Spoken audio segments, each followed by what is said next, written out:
Hello friends, welcome back to my channel rational study. আজকে আমরা SSC জিডির আবার previous year solve করব এবং এই প্রিভিয়াস ইয়ার প্রত্যেকটা এক্সামের জন্য ইম্পর্টেন্ট। তোমাদের অলরেডি আমি প্রত্যেকটা ভিডিওতেই বলি। তো যারা এখন আরআরবি গ্রুপ ডির ফর্ম ফিল আপ হচ্ছে, তো যারা আরআরবি গ্রুপ ডি দেবে ঠিক করেছো, বা যারা নেক্সট ডব্লিউবিপি বা কেপি বা ডব্লিউবিপি এসআই দিচ্ছ, বা যারা বিভিন্ন স্টেট এক্সাম দিচ্ছ যেখানে ম্যাথামেটিক্স আছে, প্রত্যেকটা পরীক্ষার জন্য এই ধরনের প্রবলেমসগুলো ইম্পর্টেন্ট। তো প্রত্যেকটা পরীক্ষার জন্য এই টাইপের প্রবলেমগুলোই তোমাদের সলভ করতে হবে এবং এই টাইপের প্রবলেমই আসে। যেমন এটা সরলীকরণের অঙ্ক, এই টাইপের অঙ্ক তোমাদের 2 থেকে 3টে তোমাদের পরীক্ষাতে আসে এবং 2 থেকে 3 মার্কস তোমরা ইজিলি পেয়ে যেতে পারো। তো প্রত্যেকটা অঙ্ক মন দিয়ে ভালো করে সলভ করো। প্রথমে নিজেরা সলভ করো, তারপরে ভিডিওসটা দেখো এবং কিভাবে তাড়াতাড়ি করে অঙ্কগুলো করতে হবে বা অপশনের মাধ্যমে কি করে যেতে হবে, ইউনিট ডিজিট ক্যালকুলেট করে অঙ্ক কি করে করতে হবে, তো প্রত্যেকটা জিনিস তোমরা ভিডিওস থেকে বুঝতে পারবে। তো চলো শুরু করা যাক। তো ফার্স্টে দেখো রয়েছে 6 + 2 × 9 - 4 ভাগ 2, তাহলে 6 + 2 × 4। আর এখানে দেখো ফার্স্ট ব্র্যাকেট রয়েছে। আমি অলওয়েজ বলেছি ব্র্যাকেটের কাজ আগে করতে হয়, তারপর যদি ব্র্যাকেট সব উঠে গেল তারপর যোগ গুণ ভাগ আর গুণ আগে আর যোগ বিয়োগটা পরে করতে হয়। তো এখানে 6 + 2 × ব্র্যাকেটের মধ্যে কি রয়েছে 9 - 4, তাহলে 9 - 4 করলে কত পাবো 5 ভাগ 2, তাহলে কি পেলাম 6 এবার দেখো 2 × 5 ভাগ 2, তাহলে 2 × 5কে যদি 2 দিয়ে ভাগ করো তাহলে 2 2 কেটে যাবে, অনলি পড়ে থাকবে 5। বা এটাও করতে পারো 5 2 × 10কে 2 দিয়ে ভাগ করলে 5 পাই। তো হয়ে গেল 6 + 5, তাহলে 6 + 5 করলে কত হয়ে গেল, আমার আনসার হয়ে গেল 11। তাহলে সঠিক উত্তর হয়ে গেল 11। তাহলে 11 হলো সঠিক উত্তর। নেক্সট অঙ্ক দেখো, এখানে বলেছে রমেশের বেতন রমেনের বেতনের থেকে 20% বেশি। রমেশ যদি 33,750 টাকা সঞ্চয় করে, যা বেতনের 75%, তাহলে রমেনের বেতন কত? তাহলে প্রথমে আমি এখানে লিখলাম রমেশ, তারপরে লিখলাম রমেন। তাহলে রমেশের বেতন রমেনের বেতনের থেকে 20% বেশি। তাহলে রমেনের বেতনের থেকে 20% বেশি যদি হয়, তাহলে রমেনের বেতন যদি এখানে 100 হয়, তাহলে রমেশের বেতন কত হয়ে যাবে 120। এটাকে তোমরা সংক্ষেপেও করতে পারো যে 20% মানে হচ্ছে তোমার 1/5, মানে 20/100, মানে ক্যালকুলেট করলে হয়ে যাবে 1/5। 1/5 মানে কি 5-এ 1, ঠিক আছে। তাহলে রমেনের বেতন যদি 5 হয়, তাহলে রমেশের বেতন কত হয়ে যাবে 6। তো যে কোনো একটা পয়েন্ট দিয়ে করতে পারো, তুমি 100 ধরেও করতে পারো বা তুমি এটাকে ক্যালকুলেট করে ভেঙে নিয়ে ছোট আকারেও করতে পারো, যেটা তোমার মন চাইবে সেটা দিয়ে তুমি করতে পারো। তো এবার দেখো এখানে বলেছে রমেশের যদি এত টাকা সঞ্চয় হয় যা বেতনের হচ্ছে 75%, তাহলে রমেশের বেতন আমি ধরেছি কত 120, তার 75% মানে হচ্ছে 75/100, তাহলে 75/100 এটা ইকুয়ালস টু কত, এটা হচ্ছে তোমার 33,750, 33,750। এবার আমাকে বের করতে হবে রমেনের বেতন, মানে এই 100-এর ভ্যালু বের করতে হবে। তো এখানে 25কে 75কে কাটলে 3, এটা হচ্ছে 4, এটা কাটলে হচ্ছে তোমার 30, 0 আর এইদিকে 0 কেটে গেল। তাহলে 9-এর ভ্যালু হচ্ছে 3375 টাকা। তাহলে 1-এর ভ্যালু কত, 1-এর ভ্যালু 3375/9, ক্যালকুলেট করলে কত হয়ে যাবে 3 নং 27, 13 থেকে 7 বাদ দিলে 6, 67, 7 নং 63, 4 45, 5 নং 45, মানে 1-এর ভ্যালু যদি 1-এর ভ্যালু 375 আমি পেলাম। এবার আমাকে বের করতে হবে রমেনের বেতন, আমি ধরেছি কত 100, তার মানে আমাকে 100-এর ভ্যালু বের করতে হবে। তো 1-এর ভ্যালু যদি 375 হয়, তাহলে 100-এর ভ্যালু কত হয়ে যাবে 37,500 টাকা। তাহলে 37,500 টাকা, অপশান 4 হয়ে যাবে আমার সঠিক উত্তর। এটা যদি তুমি 5-এ 1, মানে রমেনের বেতন যদি তোমার 5 আর রমেশের বেতন তাহলে সেক্ষেত্রে 6 হচ্ছে, সেটা ধরে করতে, তাহলেও তোমার সেম আনসারই আসতো। তো এটা ধরে করে আনসার সেম আসছে কিনা তোমরা চেক করে দেখে নিতে পারো, বা ওইভাবেও অঙ্কটা করা যায় এবং ক্যালকুলেশন বিভিন্ন রকমভাবে করা যায়, সেটাও তোমরা চেক করে দেখে নিতে পারো। এবার নেক্সট হচ্ছে এখানে বলেছে একটি পণ্যের বিক্রয় মূল্য হচ্ছে 1690 টাকা, যদি এতে 35% ছাড় দেওয়া হয় তাহলে পণ্যটির ধার্য মূল্য কত। এবার আমি একটা জিনিস বলেছি, ছাড় সবসময় কার ওপরে দেওয়া হয়, মার্ক প্রাইসের ওপর দেওয়া হয়। ছাড় অলওয়েজ মার্ক প্রাইসের ওপর বা ধার্য মূল্যের ওপর দেওয়া হয়। তো ছাড় কতটা দেওয়া হয়েছে? এখানে ছাড় দেওয়া হয়েছে 35%। এবার 35%কে আমি ভগ্নাংশতে ভাগ করে নিচ্ছি। তাহলে ভগ্নাংশতে করলে কত হয়? 35/100। তো 5 দিয়ে কাটলে এটা 7, 5 দিয়ে 20, তার মানে 7/20। এবার এখান থেকে তোমাকে বুঝতে হবে যে 20 টাকাতে 7 টাকা ছাড় দেওয়া হয়। তাহলে মার্ক প্রাইস আর এসপি, তাহলে মার্ক প্রাইস যদি তোমার 20 টাকা হয় তাহলে এসপি হয়ে যাবে 13 টাকা, 7 টাকা ছাড় দেওয়ার পর। এবার তোমাকে প্রশ্নে বলে দিয়েছে বিক্রয় মূল্য হচ্ছে 1690 টাকা, তাহলে এই 13-র ভ্যালুই হচ্ছে 1690 টাকা। এবার তোমাকে কী বের করতে হবে? ধার্য মূল্য, তার মানে তোমাকে 20-র ভ্যালু বের করতে হবে। তো 13কে 1690 যদি করতে চাও তাহলে কত দিয়ে গুণ করতে হবে? 130 দিয়ে গুণ করতে হবে। তাহলে এখানেও তোমাকে 130 দিয়ে গুণ করে আনসার নিয়ে আসতে হবে। তো 130 দিয়ে গুণ করলে কত হবে? 13 দুগুণ 26, 0, তাহলে হয়ে গেল 2600 টাকা সঠিক উত্তর। তো এই টাইপের অঙ্কগুলো তোমরা এইভাবে পার্সেন্টেজটাকে ভগ্নাংশ দিয়ে করেও তোমরা করতে পারো। নেক্সট দেখো, এখানে বলেছে যদি পণ্যের 70% 20% লাভে বিক্রি করা হয় এবং অবশিষ্ট পণ্যগুলি 10% ক্ষতির হারে বিক্রি হয়, তাহলে সামগ্রিক লাভ যেটা হয় সেটা কত হয়? তো এখানে দেখো কোনো একটা পণ্যের 70% 20% লাভে বিক্রি করা হলো। তো 70% কত পার্সেন্ট লাভে বিক্রি করা হলো? 20। এবার তুমি জিনিসটাকে 100 হিসেবে ধরে নিতে পারো যে মোট পণ্য তোমার 100টা আছে, তাহলে 70টা 20% লাভে বিক্রি হলো আর বাকি 30টা বিক্রি হলো 10% ক্ষতিতে। সেইভাবে বের করতে পারো বা এক ধরেও করতে পারো, যে কোনো প্রসেসে করতে পারো। 100 দিয়ে করলে তোমাদের ক্যালকুলেটিভ বা দশমিক আসবে না, সেক্ষেত্রে সুবিধা হবে বলে আমি তোমাদেরকে 100 দিয়েই করাচ্ছি। তো এখানে 70%, এই 70 100-র মধ্যে 70টা 20% মানে 0.2 দিয়ে গুণ হলো, মানে 20% মানে হচ্ছে তোমার 20/100। তুমি সেইভাবেও লিখতে পারো বা 0.2 লিখতে পারো।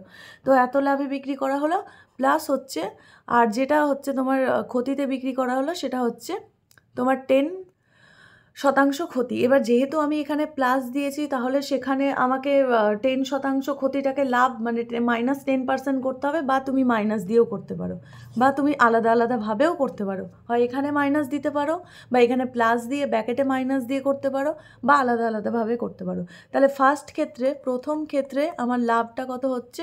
প্রথম ক্ষেত্রে আমার লাভ হচ্ছে 14, ঠিক আছে, 14 টাকা বা মানে 14 একক। এবার সেকেন্ড ক্ষেত্রে আমার লাভ কত হচ্ছে বা ক্ষতি কত হচ্ছে? সেকেন্ড ক্ষেত্রে আমার প্রথম ক্ষেত্রে হচ্ছে লাভ, কারণ আমি লাভে বিক্রি করেছি। সেকেন্ড ক্ষেত্রে আমার হচ্ছে ক্ষতি। কত ক্ষতি হচ্ছে? 30টা জিনিস বিক্রি করেছি আমি এইভাবে, মানে 10% ক্ষতিতে, মানে 0.1 এখানে লিখে দিলাম। 10% মানে 0.1, 10/100 মানে 0.1। তো এখানে হচ্ছে 3 টাকা, ঠিক আছে। তাহলে প্রথমে আমি 14 টাকা লাভ করলাম, পরে 3 টাকা ক্ষতি করলাম, তাহলে ওভারঅল লাভ কত? ওভারঅল লাভ যেটা পেলাম সেটা হচ্ছে, আমি লাভ পেলাম দেখতে পাচ্ছি, কারণ এখানে লাভের পোর্শনটা বেশি, ক্ষতির পোর্শনটা কম। তাহলে ওভারঅল লাভ পেলাম আমি 14 - 3 মানে 11 টাকা। তাহলে আমি লাভ কততে পেয়েছি? 100তে 11 টাকা লাভ পেয়েছি।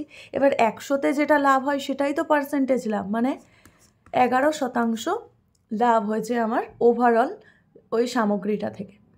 নেক্সট দেখো, এখানে বলেছে 35 জন কর্মচারীর গড় আয় কে টাকা। যদি ম্যানেজারের আয়ও অন্তর্ভুক্ত করা হয় তাহলে গড় আয় হয়ে যায় 19,000 টাকা। যদি ম্যানেজারের আয় 54,000 টাকা হয় তাহলে কে এর ভ্যালু কত? তাহলে দেখো, ম্যানেজারকে অন্তর্ভুক্ত করার পর 35টা আমার 36 হয়ে গেছে, তাহলে 36 জনের গড় আয় কত? 19,000 টাকা, ঠিক আছে।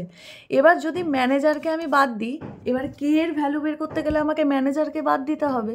এবার যদি ম্যানেজারকে বাদ দিই তাহলে ম্যানেজার আমার কত নিয়ে বেরিয়ে গেল? হচ্ছে 54,000 নিয়ে বেরিয়ে গেল। তাহলে ছিল আগে 19,000, 19,000 নিয়ে তো অলরেডি বেরিয়েছিল, মানে আমি প্রত্যেককে যদি 19,000 করে ধরি তাহলে ম্যানেজারকে বাদ দিলে 19,000 তো এমনিই বাদ হয়ে গেল, প্লাস আরও 54,000, আরও যে বাকিটা পড়ে থাকলো সেই বাকিটাও ম্যানেজার নিয়ে বেরিয়ে গেল। তাহলে কতটা নিয়ে বেরোলো ম্যানেজার? এক্সট্রা কতটা নিয়ে বেরোলো সেটা হচ্ছে তোমার, বিয়োগ করে দাও। বিয়োগ করলে কত হবে? 14 থেকে 9 বাদ দিলে 5, 14-এর হাতে রেখে এখানে এলো, তাহলে 35।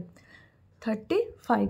তাহলে টোটাল 35,000 এক্সট্রা আরও কমিয়ে দিল। তাহলে এখন 35 জনের আমাকে গড় বের করতে হবে। তাহলে গড় বের করলে টোটাল ম্যানেজার 19,000 তো নিয়ে বেরিয়েই গেছে, প্লাস আরও 35,000 নিয়ে বেরিয়েছে, যেটাই 35 জন থেকে আমার কমে যাবে। তাহলে 35,000 যদি 35 জন প্রত্যেক থেকে কমে যায়, তাহলে প্রত্যেক থেকে আমার 1000 করে কমবে। সিম্পল হিসাব। টোটাল 35,000 কমেছে, তাহলে 35 জনের মধ্যে যদি 35,000 টাকা ডিভাইড করো তাহলে 1000 করে পড়বে, তাহলে 1000 করে ভাগে কম হয়ে যাবে। তার মানে এখন তাদের গড় হয়ে যাবে 19,000 মাইনাস 1,000 সমান হয়ে যাবে 18,000 টাকা। তাহলে সঠিক উত্তর হলো এখানে 18,000 টাকা। যারা গড়ের অঙ্ক কমপ্লিটলি শিখতে চাও বা পুরো কনসেপ্ট বুঝতে চাও, তারা ম্যাথামেটিক্সের সিরিজগুলোতে দেখতে পারো। সেখানে আমি মোটামুটি 3-4টে ভিডিওতে প্রত্যেকটা টাইপের গড় কী করে অ্যাভারেজের অঙ্ক করতে হয় এবং কি প্রসেসে করলে তাড়াতাড়ি হয় সেই সমস্ত কিছু তোমাদেরকে শিখিয়ে দিয়েছি। নেক্সট অঙ্ক দেখো, এখানে বলেছে পি আর কিউ একসাথে 30 দিনে একটা কাজ করে, কিউ আর একসাথে 37.5 দিনে করে, আর আর পি একসাথে 150 দিনে কাজ করে। তাহলে পি কিউ কাজ করে 30 দিনে, কিউ আর কাজ করে 37.5 দিনে, আর এখানে আর পি কাজ করে এখানে 150 দিনে। তাহলে টোটাল এখানে লসাগু বা টোটাল ওয়ার্ক এখানে কত পেলাম আমি? 150। লসাগু করলে 150 হবে। তাহলে এটা হচ্ছে তোমার 5, আর এটা হচ্ছে তোমার 4, আর এটা হচ্ছে এখানে 1,500, সরি ভুল করে লিখেছি, 1,500, 150 এটা, আর এখানে হয়ে যাবে 150, আর এখানে হয়ে যাবে 150 আছে বলে 1। তাহলে এবার দেখো আমাকে বলেছে যে 3 জন একই কাজ সম্পন্ন, 3 জন একসাথে করলে কত দিনে সম্পন্ন হবে। তাহলে এখানে পি কিউ, এখানে কিউ আর, এখানে আর পি, সবার এফিসিয়েন্সি যোগ করলে আমি 2 Times of P Q R এর এফিসিয়েন্সি পাচ্ছি। সেটা কত হয়ে যাচ্ছে? 5 + 4 + 1 মানে হয়ে যাচ্ছে 10। তাহলে পি প্লাস কিউ প্লাস আর এর এফিসিয়েন্সি কত হয়ে যাচ্ছে? 10/2 মানে 5। তাহলে পি কিউ আর এর এফিসিয়েন্সি 3 জনের একসাথে এফিসিয়েন্সি 5। তাহলে টোটাল কাজ হচ্ছে আমার 150 এবং 3 জনের এফিসিয়েন্সি 5। তাহলে সময় কত লাগছে? 30 দিন। তাহলে সঠিক উত্তর হয়ে যাবে 30 দিন সময় লাগছে। তো সঠিক উত্তর 30 days। নেক্সট অঙ্ক দেখো, এখানে বলেছে 27 × 50 ভাগ 25 × 5 × 15 - 4 ভাগ প্লাস 800 ভাগ 25। তাহলে আগে ব্র্যাকেটের কাজ করব, তারপর গুণ ভাগ করব, লাস্টে আমি যোগ বিয়োগ করব। তাহলে আগে ব্র্যাকেটের কাজ করলে 27 × 50, এখানে দেখো ভাগ করলে 50/25, এটা হয়ে গেল টোটাল পোর্শনটা।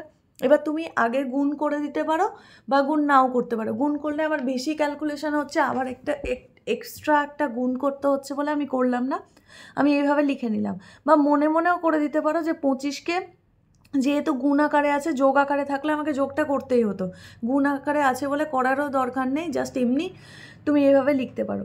তো লেখার পর দেখো দেখতেই পাচ্ছ যে 25কে 50 দিয়ে ভাগ করলে, এই 50কে 25 দিয়ে ভাগ করলে 2 হবে, এবং 2 × 27 করলে আমি পেয়ে যাব কত? 54। তাই একেবারে করে দিলাম, এখানে হয়ে গেল 54 ইন্টু, এখানে দেখো 5 আর ব্র্যাকেটের ভেতরে 15 - 14 মানে হচ্ছে 1, তাহলে 5 × 1 = 5 পড়ে থাকলো, প্লাস এখানে 800 ভাগ 25।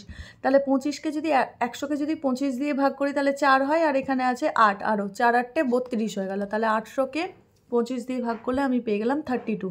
তাহলে আনসার আমি কত পেলাম? আনসার যেটা পেলাম সেটা হচ্ছে 4 × 5 = 20 শূন্য, এখানে প্লাস 32 আরও থাকবে, 4 × 5 = 20 শূন্য, হাতে 2, 5 × 5 = 25, আর 2 = 27, 270 + 32 মানে হচ্ছে 302 হয়ে গেল আমার সঠিক উত্তর। তাহলে সঠিক উত্তর অপশান 3, 302। নেক্সট অঙ্ক দেখো, এখানে বলেছে 2.3 মাথায় বার, মানে এটা পৌনঃপুনিকের অঙ্ক। আমি পৌনঃপুনিকের কনসেপ্টও তোমাদের শিখিয়ে দিয়েছি, না দেখে থাকলে দেখে নিও। আর এখানে হচ্ছে 4.3 তার মাথায় বার। তাহলে যখনই 2.3 তার মাথায় বার এরকম কিছু একটা থাকবে, তাহলে সেক্ষেত্রে আনসারটা হয়ে যায় যে 2, 3 যা আছে পরপর লিখে দাও, মাইনাস যার মাথায় বার নেই সেটা বিয়োগ করো, বাই যতগুলোর মাথায় বার আছে ততগুলো নয়, দশমিকের পরের বলছি, দশমিকের আগের নয়, দশমিকের পরে যতগুলো সংখ্যার মাথায় বার আছে ততগুলো নয়, আর যে সংখ্যাগুলো দশমিকের পরে আছে অথচ বার নেই ততগুলো শূন্য হয়। কিন্তু এখানে যেহেতু আর কোনো সংখ্যা নেই, তাই এখানে শুধুমাত্র দশমিকের পর একটা সংখ্যার মাথায় বার আছে, তাই শুধু 9 হলো। সেম হিয়ার, এখানে 4.3 মাথায় যদি এখানে বার থাকে তাহলে এটা হয়ে গেল 43 - 4 বাই এখানে কত হয়ে যাবে 9, তাহলে এটা করলে কত হয়ে যাবে, এটা করলে হয়ে যাবে 21/9, আর এটা করলে হয়ে যাবে তোমার 39/9। তাহলে টোটাল যোগ আকারে আছে, তাহলে 21/9 প্লাস 39/9 করলে আমি কত পেয়ে যাই, 9 লসাগু 21 প্লাস 39 যোগ করো, যোগ করলে কত হয়ে যাবে, যোগ করলে হয়ে যাবে 60/9। তাহলে 60/9কে ক্যালকুলেট করলে এটা 3 আর এটা হচ্ছে 20, তাহলে 20/3 হয়ে যাবে সঠিক উত্তর। তাহলে সঠিক উত্তর অপশন 3 20/3। নেক্সট অঙ্ক দেখো, এখানে বলেছে 22 জন শিক্ষকের গড় বয়স 64 বছর, সেই দলে একজন নতুন শিক্ষককে যুক্ত করার পর গড় বয়স 1 বছর বেড়ে যায়, তাহলে নতুন শিক্ষকের গড় বয়স কত? তাহলে প্রথমে দেখো 22 জন ছিল, এই 22 জনের গড় বয়স কত ছিল, 64 বছর। এবার নতুন আরও একজন অ্যাড হওয়ার জন্য আমার গড় বয়স 1 বেড়ে গেল, ঠিক আছে, নতুন একজন মানে 22 জনের জায়গায় এখন 23 জন হওয়ার জন্য গড় বয়স 1 বেড়ে গেল। তাহলে নতুন যে জয়েন করলো, এবার এই 22 জনকে আমি প্রত্যেককে 64 করে আমি ধরে নিচ্ছি, তাহলে নতুন যে জয়েন করলো তার মধ্যে 64 তো ছিলই, প্লাস আরও কত বাড়লো, আরও বাড়লো, এখন 23 জন আছে, টোটাল 23 জনকে এক এক করে বাড়িয়েছে, তাহলে এখন আরও 23 যোগ হয়ে যাবে, তাহলে কত হয়ে যাবে, 87 হয়ে যাবে সঠিক উত্তর। তাহলে সঠিক উত্তর হয়ে যাবে 87। আমি আরও একবার কনসেপ্টটা তোমাদের বুঝিয়ে দিচ্ছি যে 22 জনের গড় বয়স 64, মানে আমি 22 জনকেই ধরে নিলাম 64 বছর বয়স। এবার যে নতুন যুক্ত হলো সে গড় বয়স 1 বছর বাড়িয়ে দিল, তাহলে নতুন যে যুক্ত হলো সে তো 64 তো এনেছিলই, তার সাথে আরও কিছু এক্সট্রা এনেছিল বলেই তো 1 বছর বৃদ্ধি হলো, না হলে বাড়তো না। সেও যদি 64 হতো তাহলে গড় বয়স সেম ফিক্স থাকতো, কিন্তু সে 1 বছর বাড়িয়েছে। কতজনকে বাড়িয়েছে, সে আসার পর 23 জন হয়েছে, মানে টোটাল 23 জনকে বাড়িয়েছে, আর 23 জনকে বাড়িয়েছে মানে প্রত্যেককে 1 করে বাড়িয়েছে, 1 করে বাড়ালে টোটাল 23 বাড়িয়েছে, তার মানে 64 তো নিয়ে এসেছিল, প্লাস আরও 23 এক্সট্রা নিয়ে এসছে, মানে টোটাল বয়স তার 87 ইয়ার্স। নেক্সট অঙ্ক দেখো, নেক্সট এখানে বলেছে 20 বছরের জন্য একটি রাশির ওপর প্রাপ্ত সরল সুদ রাশির 2/5 হয়, তাহলে বার্ষিক সুদের হার কত? এই টাইপের অঙ্ক তোমাদেরকে আমি আগেও আর একটা করিয়েছি, এখানে আরেকবার দেখে নাও কনসেপ্টটা কী হবে। কিছুই না, সিম্পল, যদি আসল পি হয়, পি 20 বছরের জন্য সুদের হার R% বাই 100 ইকুয়ালস টু কত, পি ইন্টু 2/5। তাহলে পি এর 2/5 আমি সুদ পাচ্ছি, তাহলে এটা হচ্ছে ইন্টারেস্টের ফর্মুলা PTR/100, ইন্টারেস্টের I ইকুয়ালস টু PTR/100, এটা হচ্ছে ইন্টারেস্টের ফর্মুলা। তো এই ফর্মুলা অনুযায়ী দেখো, এটা হচ্ছে আমরা ইকুয়েশন পেয়ে গেলাম, পি কেটে গেল, 0 2 কেটে গেল, 2 দিয়ে এখানে 2 কেটে গেল, তাহলে R ইকুয়ালস টু 10/5, 10/5 করলে 2%, তাহলে সঠিক উত্তর হয়ে গেল 2%, অপশন 1। নেক্সট অঙ্ক দেখো, এখানে বলেছে 512 এর 64% এবং 215 এর 46%, 6%-এর মান কত? তাহলে 512 64% মানে হচ্ছে 512 64/100 বা 0.64 লিখতে পারো, প্লাস 215 ইন্টু 0.46 লিখতে পারো, বা 64/100 বা 46/100 এইভাবেও লিখতে পারতে, 100কে কমন নিয়ে নিতে, তারপর গুণ করে যেটা আনসার আসতো সেটাই। তো এটা যদি গুণ করো তাহলে গুণ করবে, এত বড় গুণ আমি করছি না, আনসার তোমাদের আসবে অপশন 1 426.58। তো গুণটা তোমরা করবে, এবং দশমিকের গুণ আমি তোমাদের শিখিয়ে দিয়েছি, আশা করি গুণ করতে তোমাদের অসুবিধা হবে না। বা এটাকে এইভাবেও লিখতে পারো, 512 ইন্টু 64/100 প্লাস 215 ইন্টু 46/100 দিয়ে 100টা নিচে রেখেই দিলে, জাস্ট ওপরেগুলো গুণ করলে, গুণ করে যেটা এলো বাই 100, তো দশমিক 2 ঘর বাদিকে সরে যাবে। তো এখানে ইউনিট ডিজিট দিয়ে করা যাবে না, কারণ দেখো প্রত্যেকটার ইউনিট ডিজিট আমার সেম আছে। সেকেন্ড ডিজিট দিয়েও করতে পারবো না, কারণ প্রত্যেকটা সেকেন্ড ডিজিটও সেম আছে। আমাকে করতে গেলে এই যে 3 নম্বর ডিজিট দিয়ে করতে হবে, মানে ধরতে গেলে আমাকে পুরো গুণটাই করতে হবে, তারপর আমি আনসার বের করতে পারবো। নেক্সট অঙ্ক দেখো, বলেছে একটি মিশ্রণে দুধ ও জলের অনুপাত, তাহলে মিল্ক ইস্টু ওয়াটার কত, 2:3 অনুপাতে রয়েছে। এবার মিশ্রণে কিছু দুধ যোগ করা হলো এবং দুধ আর জলের অনুপাত হয়ে গেল এবার 10:3। তাহলে মিশ্রণে আমি অ্যাড করেছি কত, দুধ অ্যাড করেছি, তার মানে আমার ওয়াটার ফিক্স থাকবে, তাহলে ওয়াটার আগেও 3 ছিল, এখনও 3 আছে, ওয়াটার ফিক্সড আছে। যদি ফিক্সড না থাকতো তাহলে আমাকে ওয়াটারটাকে ফিক্সড করতে হতো, বাট অলরেডি ফিক্সড আছে, তাই আর কিছু করব না। এবার বলেছে প্রাথমিক মিশ্রণের কত শতাংশ দুধ যোগ করা হয়েছিল। ঠিক আছে, প্রাথমিক মিশ্রণ কত আছে আমার? 2 + 3 = 5 আছে প্রাথমিক মিশ্রণ। আর দুধ অ্যাড করেছি কত? ওয়াটার কন্টেন্ট সেম আছে, মানে দুধ অ্যাড করেছি আমি 8, তাহলে মিল্ক আমি 8 অ্যাড করেছি। তাহলে কত শতাংশ হচ্ছে? মিল্ক 8 অ্যাড করেছি, প্রাথমিক মিশ্রণ হচ্ছে 5, মানে তততে বের করতে বলেছে তাই 5টা নিচে, যেহেতু পার্সেন্টেজ বের করতে বলেছে তাই 100 দিয়ে গুণ। তো 5 দিয়ে এটাকে করলে কাটাকুটি করলে 20 হয়ে যাবে, তার মানে 8 × 2 = 16, 160%। সরি 1600 হয়ে গেল, 160%। তাহলে সঠিক উত্তর হয়ে যাবে 160% বা 160%। নেক্সট অঙ্ক দেখো, এখানে লেখা আছে দেখো 600 মিটার দীর্ঘ একটা ট্রেন 20 সেকেন্ডে বিপরীত দিক থেকে হাঁটা এক ব্যক্তিকে অতিক্রম করে। ট্রেনের গতিবেগ ব্যক্তির গতিবেগের 5 গুণ হলে ট্রেনের গতিবেগ কত? তো এখান থেকে নোটিস করলে দেখতে পাবে যে 600 মিটার দীর্ঘ একটা ট্রেন যখন একটা মানুষকে অতিক্রম করবে তখন মানুষটার তো সেরকম দৈর্ঘ্য নেই, তার মানে ট্রেনটা তার নিজের দৈর্ঘ্যকেই অতিক্রম করবে, মানে এখানে ডিস্টেন্স হচ্ছে আমার 600 মিটার। এবার 20 সেকেন্ডে অতিক্রম করে, তাহলে ট্রেন হচ্ছে 600 মিটার 20 সেকেন্ডে অতিক্রম করে, তার মানে গতিবেগ হয়ে গেল 20 দিয়ে ভাগ, তাহলে ভেলোসিটি মানে অ্যাভারেজ ভেলোসিটি বা গড় গতিবেগ যেটা ব্যক্তি। এবার ব্যক্তি যদি ফিক্স থাকতো তাহলে এটাই ট্রেনের গতিবেগ হতো, কিন্তু ব্যক্তি যেহেতু অপোজিট দিক থেকে হেঁটে আসছে, অপোজিট দিক থেকেও ব্যক্তির গতিবেগ আছে, তাই আমার গড় গতিবেগ যেটা বেরোলো সেটা হচ্ছে তোমার 30 মিটার/সেকেন্ড। ঠিক আছে, এবার দেখো ট্রেনের গতিবেগ ব্যক্তির গতিবেগের 5 গুণ, তার মানে এই যে গড় গতিবেগ সেই ভ্যালুটা কত? যদি ট্রেনের গতিবেগ যদি ব্যক্তির গতিবেগ ভি ধরো, তাহলে ট্রেনের গতিবেগ 5v, তাহলে ভি প্লাস 5v, যেহেতু বিপরীত দিক থেকে আসছে তাই বেগটা যোগ হয়ে যাবে, সেম দিকে গেলে বিয়োগ হতো, তাহলে ভি প্লাস 5v মানে হচ্ছে 30 মিটার/সেকেন্ড, বা 6v = 30 মিটার/সেকেন্ড। তাহলে ভি ইকুয়ালস টু কত? ভি ইকুয়ালস টু হয়ে যাবে 5 মিটার/সেকেন্ড। বা এখানে ট্রেনের গতিবেগ আমার 5v, তাহলে 5v মানে কত? 25 মিটার/সেকেন্ড।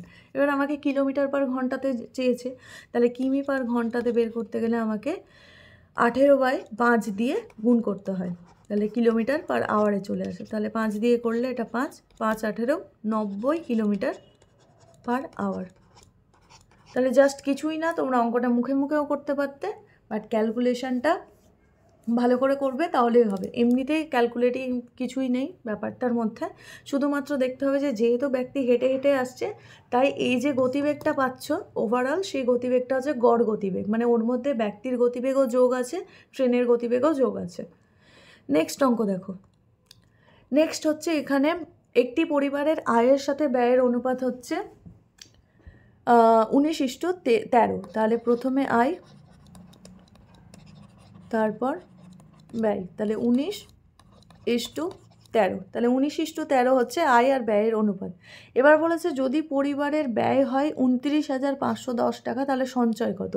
মানে এই যে 13র ভ্যালু তোমাকে বলে দিয়েছে 29,510 টাকা। ঠিক আছে, 13র ভ্যালু বলে দিয়েছে 29,510 টাকা, তাহলে সঞ্চয় বের করতে হবে। এবার 13র ভ্যালু যদি 29,500 টাকা 510 টাকা হয়, তাহলে 1-এর ভ্যালু কত হয়ে যাবে? 1-এর ভ্যালু হয়ে যাবে 13 দিয়ে ভাগ করে দাও, ভাগ করলে 13 দুগুণ 26, 35, আবার হয়ে গেল 13 দুগুণ 26, 15 থেকে 6 বার দিলে না 91, 7 91, 2270 টাকা, তাহলে 1-এর ভ্যালু হচ্ছে 2270 টাকা। এবার আমাকে জানতে চেয়েছে সঞ্চয়। এবার কোনো একটা পরিবারে যদি আয় 19 টাকা আর ব্যয় 13 টাকা হয়, তাহলে সঞ্চয় কত টাকা? 6 টাকা। 6 টাকা হচ্ছে সেভিংস। তাহলে 1-এর ভ্যালু যদি 2270 টাকা হয়, তাহলে 6-এর ভ্যালু কত? 1-এর ভ্যালু যদি 2270 হয়, তাহলে 6-এর ভ্যালু জাস্ট 6 দিয়ে গুণ করে দাও, তাহলে 2270 × 6, তাহলে 6 দিয়ে গুণ করলে দেখো এখানে এই ডিজিটটা, এখানে যেটা সেকেন্ড ডিজিট আসবে সেখানে 2 আসবে, 6 7 42-এ 2 আসবে, আর 0 তো থাকবেই, তাহলে 2 একটা অপশানেই দেখতে পাচ্ছি, সেটা হচ্ছে অপশান 1, তাহলে সঠিক উত্তর হয়ে গেল অপশান 1, পুরোটা গুণ করার দরকার নেই। নেক্সট অঙ্ক দেখো, একজন ব্যক্তি 1 টাকায় 35টি কলম কেনেন এবং 44% লাভ অর্জনের জন্য 1 টাকায় কতগুলি কলম বিক্রি করতে হবে। এই টাইপের অঙ্ক কালকেও একটা করেছিলাম, আবারও ওখানেও 1 টাকায় 35টি আম কিনেছিলেন বা সামথিং কিছু একটা কিনেছিলেন, দিয়ে ক্ষতিতে বিক্রি করেছিলেন, এখানে হচ্ছে লাভে বিক্রি করেছে বলেছে। তো 40% লাভে বিক্রি করেছে, তার মানে সে 1.4 টাকায় বিক্রি করেছে, মানে 35টি কলম কিনেছে, দিয়ে তারপর সেটা 1 টাকায় কিনেছে, দিয়ে 1.4 টাকায় বিক্রি করেছে। তাহলে সে 1 টাকায় কতগুলো কলম বিক্রি করেছে? তার মানে তোমাকে এটা বের করতে হবে 35 1 টাকায় কতগুলো কলম বিক্রি করেছে বের করতে গেলে 1.4 দিয়ে জাস্ট ডিভাইড করে দাও। তাহলে ডিভাইড করলে কত হয়ে যাবে? 10 শূন্য এখানে চলে গেল, আর এখানে 7 দিয়ে করলে 50, 7 দিয়ে করলে এটা 2 দিয়ে 50কে কাটলে হচ্ছে 25। তার মানে 1 টাকায় সে 25টা কলম বিক্রি করেছে। মানে 1 টাকায় 25টা কলম বিক্রি করলে তবেই সেটা তোমার 1.4 টাকায় 35টি কলম মানে বিক্রি করার সমান হবে। তাহলে 1 টাকায় 25টি কলম হ্যাঁ 1.4 টাকায় 35টি কলম বিক্রি করার সময় হবে সমান হবে। তা সেই কারণেই হচ্ছে 25 1 টাকায় 25 কলম বিক্রি করলে সে 40% লাভ করতে পারবে, মানে 1.4 টাকা প্রফিট করতে পারবে, 1.4 টাকা নিতে পারবে। নেক্সট দেখো, অরবিন্দ একটি কাজের 20 দিনে এবং বক্সি 22 দিনে করতে পারে। যদি তারা এটা 5 দিনে একসাথে করে থাকে তাহলে যে কাজটি অবশিষ্ট থাকবে তার ভগ্নাংশ হলো। তো এখানে তোমরা ভগ্নাংশ দিয়েও করতে পারো বা এখানে তোমরা লসাগু দিয়েও করতে পারো। তো আমি ভগ্নাংশ দিয়ে একটা করে দেখাচ্ছি। তো কোনো একটা কাজ যদি 20 দিনে করতে পারে তাহলে 5 দিনে কতটা কাজ করবে? 5 দিনে 5/20 কাজ করবে। সেম বক্সিও এখানে হচ্ছে 5 দিনে 5/22 কাজ করবে, মানে টোটাল 22 দিনে করতে পারতো, 5 দিনে কত করবে? 5/22। তাহলে এটা হচ্ছে তোমার তারা যে কাজটা করেছে। তাহলে বাকি কাজ কত? টোটাল কাজ 1, তাহলে বাকি কাজ হয়ে গেল 1 - 5/20 প্লাস 5/22। তো এখানে দেখো 44 লসাগু করলাম, তাহলে 44 লসাগু হলে এখানে 44 মাইনাস দিয়ে পুরো গুণ করে দিচ্ছি। তাহলে মাইনাস এখানে 44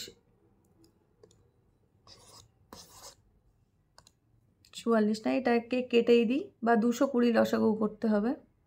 লসাগু করার জন্য আগে এটাকে কেটেই দিচ্ছি, কেটে দিলে 1 এর 4 হবে। তাহলে 1 - 1/4 মাইনাস 5/22। এবার দেখো 44 লসাগু করলাম, তাহলে 44 যদি আমি লসাগু করি তাহলে এখানে হয়ে গেল 44 মাইনাস এখানে হয়ে গেল 11 মাইনাস এখানে হয়ে গেল 5 × 2 = 10। তাহলে আলটিমেটলি পেলাম কত?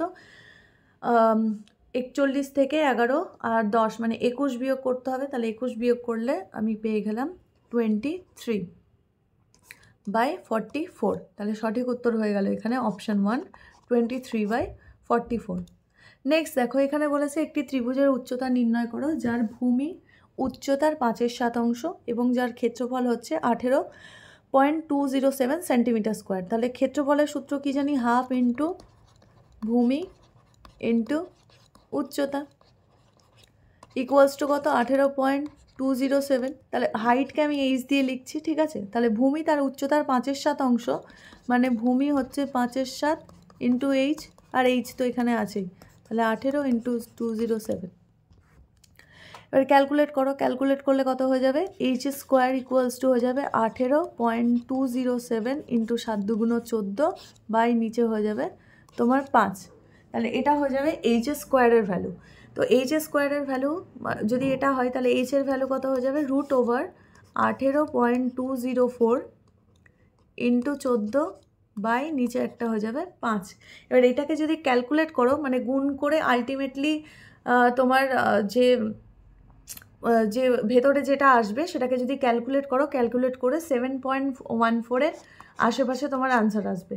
ক্যালকুলেট কিছুই না, 18.204কে 14 দিয়ে গুণ করবে, তাকে 5 দিয়ে ভাগ করবে, যেটা আসবে সেটাকে বর্গমূল করলে অ্যাপ্রক্সিমেট 7.14। তুমি অ্যাপ্রক্সিমেশন দিয়েও করতে পারো। যদি 8-এর বর্গ হচ্ছে 64, তাহলে 64 আর 100 এখানে 14.7 আছে, মানে 169-এর ভেতরে যদি 50 বা 55-র কাছাকাছি আসে তাহলে সেটা হয়ে যাবে তোমার 50 বা 55-র কাছাকাছিই আসবে, কারণ এটাকে যদি কাটো তাহলে অ্যাপ্রক্সিমেটলি এখানে 14 ছিল 5, যদি কাটো অ্যাপ্রক্সিমেটলি তোমার কত আসবে? অ্যাপ্রক্সিমেটলি তোমার 3 × 5 = 15, মানে 3-এর একটু কম, আমি এটাকে 3ই ধরে নিলাম। তাহলে 3 × 18 = 54, তাহলে ম্যাক্সিমাম এখানে 54 আসতে পারে। তাহলে ম্যাক্সিমাম 54 আসলে 8 তো হবে না, কারণ 64 হবে। 2 হলে তো ভেতরে 4 আসার কথা ছিল, তাহলে এটাও হবে না। 14.7ও হবে না, কারণ 169 আসলে 14.7-এর আশেপাশে হতো। তাহলে একটাই অপশান পড়ে থাকছে, সেটা হচ্ছে 7.14। 7.14, তাহলে সঠিক উত্তর 7.14। নেক্সট দেখো এখানে 0.5 তার স্কোয়ার আর এখানে 0.05 তার হোল স্কোয়ার। এবার দেখো 0.5 তার স্কোয়ার যখনই এরকম স্কোয়ার বের করতে হয় দশমিকের, তখন দশমিকের পর যদি একটা সংখ্যা থাকে তাহলে বর্গ করার পর দশমিকের পর কতগুলো হয়ে যায়, ডাবল হয়ে যায়, মানে দুটো সংখ্যা হয়ে যায়, আর দুটো থাকলে হয়ে যায় চারটে সংখ্যা। তাহলে এখানে দশমিকের পর একটা সংখ্যা আছে, মানে এটা হয়ে গেল 5 বর্গ করলে 5 5 25, তাহলে 0.25। দেখো দশমিকের পর দুটো সংখ্যা আছে। এবার এখানেও দেখো কোন সংখ্যা বলতে শুধু 5ই আছে, তাহলে 5 স্কোয়ার করলে আমি 25ই পাই। এবার 25, এখানে 0.25 লিখতে পারবো না, এখানে কি লিখতে হবে 0.0025। কেন? কারণ এখানে দশমিকের পর দুটো সংখ্যা ছিল, বর্গ করার পর আমার দশমিকের পর চারটে সংখ্যা হতে হবে, চারটে সংখ্যা হওয়ার জন্য আমাকে দুটো শূন্য এক্সট্রা ইউজ করতে হলো। তাহলে যোগ করলে কত হয়ে যাবে, যোগ করলে হয়ে যাবে 0.2525, তাহলে সঠিক উত্তর হয়ে যাবে 0.2525। যারা দশমিকের যোগ বিয়োগ জানো না, কনসেপ্ট সিরিজে গিয়ে দেখে নিও। নেক্সট অঙ্ক এখানে বলেছে ধার্য মূল্যের 16/25 টাকায় একটি বই বিক্রি করলে ক্ষতি হয়। এবার বইটির ধার্য মূল্য বিক্রয় মূল্যের অনুপাত কত? তাহলে মার্ক প্রাইস আর এসপি। এবার আমি ধরেই নিচ্ছি ধার্য মূল্য 25 টাকা, তাহলে এসপি কত, 25 ইন্টু ধার্য মূল্যে 16/25 টাকায় বই বিক্রি করেছে, তাহলে 25 কেটে গিয়ে 16, তাহলে মার্ক প্রাইস হচ্ছে 25, এসপি হচ্ছে 16, তাহলে 25 আর 16-র অনুপাত বের করো। অনুপাত সিম্পলি এটাই সিম্পলিয়েস্ট ফর্মে আছে, আর কিছু কাটাকুটি যাবে না, মানে আনসার হয়ে গেল আমার 25:16। নেক্সট অঙ্ক দেখো, এবং আজকের লাস্ট অঙ্ক এখানে বলেছে একটি নির্দিষ্ট হারে 2 বছরের জন্য একটি মূলধনের ওপর সরল সুদ এবং চক্রবৃদ্ধি সুদ যথাক্রমে এত, মূলধন কত? এই টাইপের অঙ্ক কালকে একটা করিয়েছি, আমি আজকে আবার করিয়ে দিচ্ছি যাতে কনসেপ্টটা তোমাদের খুব ভালোভাবে ক্লিয়ার হয়ে যায়। এই টাইপের অঙ্ক রিপিটেশন হচ্ছে এবং বিভিন্ন এক্সামেও এই টাইপের অঙ্ক আসে। এবার দেখো সরল সুদ আর চক্রবৃদ্ধি, সিম্পল এসআই আর হচ্ছে complex interest, simple interest, complex interest, এটা হচ্ছে ফার্স্ট ইয়ার, এখানে হচ্ছে সেকেন্ড ইয়ার, ঠিক আছে, সেকেন্ড ইয়ার। তাহলে ফার্স্ট ইয়ার, এবার দেখো 12,000 টাকা আমি সরল সুদ পাই, মানে প্রথমবার আমি 6,000 টাকা পাই, দ্বিতীয়বারও 6,000 টাকা পাই। আর এখানে চক্রবৃদ্ধি সুদ 14,400 টাকা পাই, মানে আমি এক্সট্রা কত পাই, এক্সট্রা হচ্ছে 2,400 টাকা এক্সট্রা পাই। এবার কমপ্লেক্স ইন্টারেস্টের ক্ষেত্রে দেখো, কমপ্লেক্স ইন্টারেস্টের ক্ষেত্রে আমি এই 6,000 তো পেলাম, পরের বারও 6,000 পেলাম, কিন্তু এই 6,000 আগের বার এই 6,000-এর সুদটার জন্য আবার এক্সট্রা একটা সুদ পাবো, সেটা হচ্ছে R/100, মানে এখানে সুদের হার পেয়ে যাব। সেটা কত টাকা এক্সট্রা পাচ্ছি, সেই এক্সট্রাটাই হচ্ছে এই 2,400 টাকা, তাহলে এটার ভ্যালুই হচ্ছে 2,400। তাহলে 0 কেটে দিতে পারো, 0 কেটে দিতে পারো, তাহলে আনসার কত বেরোলো, আর এর ভ্যালু হচ্ছে 40, 6 দিয়ে ভাগ করে দাও, তাহলে 40% হচ্ছে সুদের হার।